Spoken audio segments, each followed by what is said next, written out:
आप सभी को मेरा प्रणाम। कथा कहानी चैनल में आपका हार्दिक स्वागत है। आज हम बासोड़ा की कहानी सुनेंगे। बासोड़ा की पूजा विधि। चैत्र कृष्ण पक्ष में होली के 6 या 7 दिन बाद बासोड़ा होता है। इसमें शीतला माता की पूजा होती है। कोई शीतला सप्तमी पूजते हैं, कोई शीतला अष्टमी। बासोड़ा के दिन सुई हाथ में नहीं लेते हैं। जैसे हम बासोड़ा यानी शीतला सप्तमी पूजन करते आए हैं, मैं वही विधि आपको बता रही हूँ।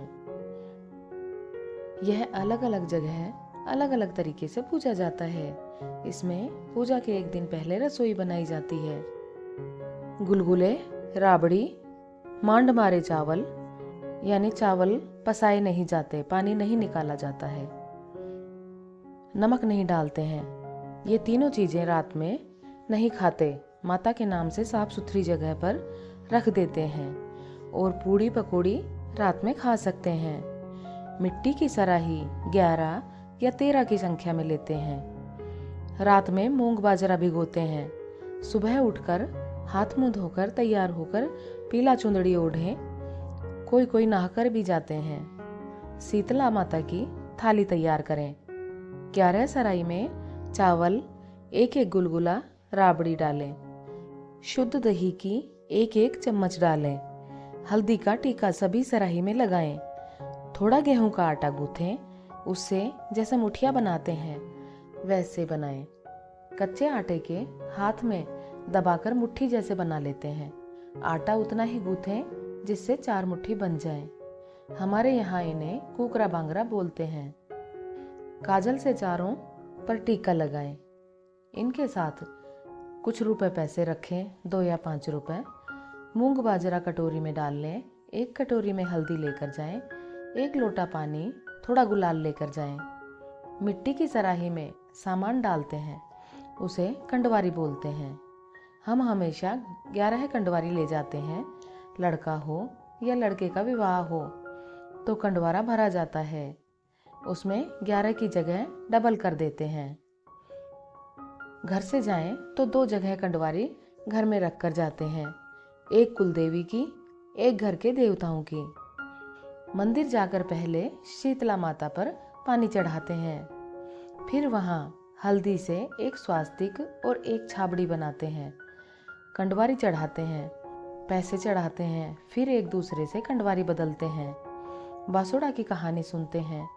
मंदिर में या आसपास मिट्टी हो, उसमें सभी मिलकर अपने अपने मूंग बाजरा डालते हैं।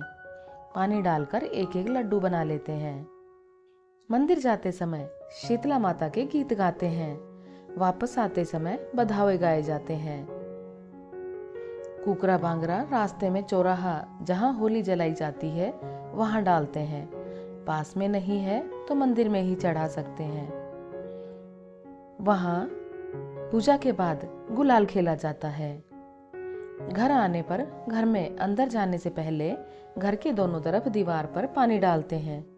फिर हल्दी से एक तरफ स्वास्तिक, एक तरफ छाबड़ी मतलब टोकरी बनाते हैं। घर में आने के बाद जो कंडवारी घर पर निकाली थी वो गाय को दे देते हैं, अपनी कुलदेवी और देवताओं का नाम लेकर। इसमें सुबह से चूल्हा नहीं जलाया जाता, घर में झाड़ू नहीं लगाते हैं। कन्याओं को ठंडा खाना खिलाते हैं, पैसे देते हैं। घर में भी सब इस दिन ठंडा ही खाते हैं।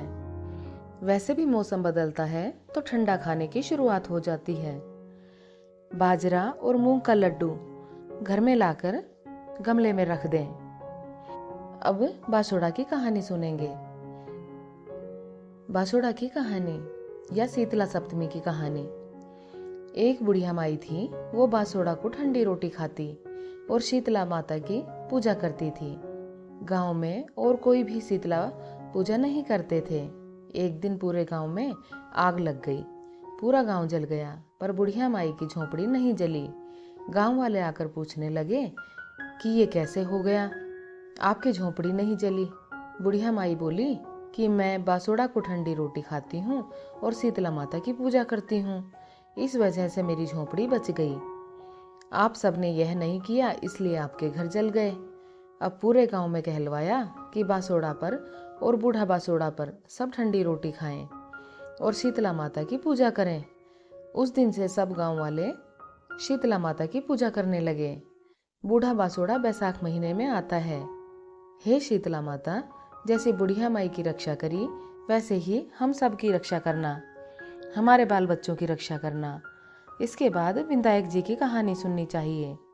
विनायक जी की कहानी डिस्क्रिप्शन बॉक्स में है, आप सुन सकते हैं। जय शीतला माँ। हमारी कथा कहानी सुनने के लिए आपका बहुत बहुत धन्यवाद। चैनल को लाइक करें, कमेंट करें, कहानी अपने चाहने वालों को शेयर करें। जय शीतला माता।